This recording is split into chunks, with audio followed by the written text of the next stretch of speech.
আসসালামু আলাইকুম। আমার নাম জহিরুল ইসলাম। আমি নোয়াখালী সাতক্ষীরা থেকে আসছি।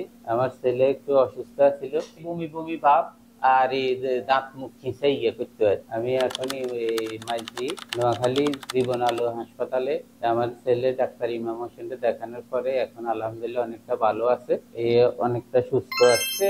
একদিন সকালবেলা ঘুম থেকে উঠার মানে একদম ভোরে এর আম্মুরে দুইবার ডাক দিছে, ডাক দেওয়ার পরে আম্মু আম্মু বলে ডাক দিছে, ডাক দেওয়ার পরে এর আম্মু কইছে যে কি হয়েছে বাবা, ওই তো আম্মু আছে। এটার পরে আপনার এই হঠাৎ করে একেবারে শরীর একদম টাইট করে করিয়ে লেছে। পরে আমরা কিছুক্ষণ পরে হাসপাতাল নিচে সরকারি আমাদের ট্রিটমেন্ট দিছে, আলহামদুলিল্লাহ একটু ভালো হয়েছে। এটার পরে আর 2 মাস উঠে না।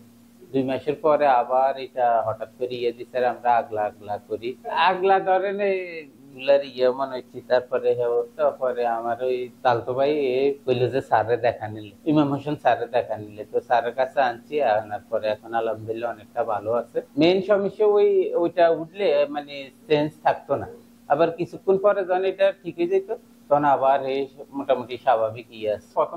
প্রথমবার যেতে উঠছে, এটার পরে চিকিৎসা নেওয়ার পরে আপনি প্রায় 2-3 মাস থেকে আর আসিল না। মাসে 3-4 বার হই, আবার কোনো মাসে 1-2 বার হই। তো জানি এই 2 মাস পার হয়েছে, তারপরে আমরা স্যারের চিকিৎসা নিছি। স্যারের কাছে তো মনে হয় 4-5 মাস স্যারের দেখানোর পরে এলা একবার উঠছে। আলহামদুলিল্লাহ অনেক ভালো ভালো ট্রিটমেন্ট করে। আমার থেকে তো ভালো লাগছে, বাকিটা উপর আল্লাহর ইচ্ছা। আলহামদুলিল্লাহ ইমাম হোসেন স্যারের চিকিৎসা আমার ছেলে আগের থেকে অনেক সুস্থ। আমি খুশি, আলহামদুলিল্লাহ আমার ছেলে সম্পূর্ণ সুস্থ আছে। আমার মতো যাদের বাচ্চার এই খিঁচুনি রোগের আছে, ইনশাল্লাহ সবাই ইমাম হোসেন স্যারের কাছে এসে দেখাই নিয়ে আলহামদুলিল্লাহ অনেকটা সুস্থ হয়ে যাবে।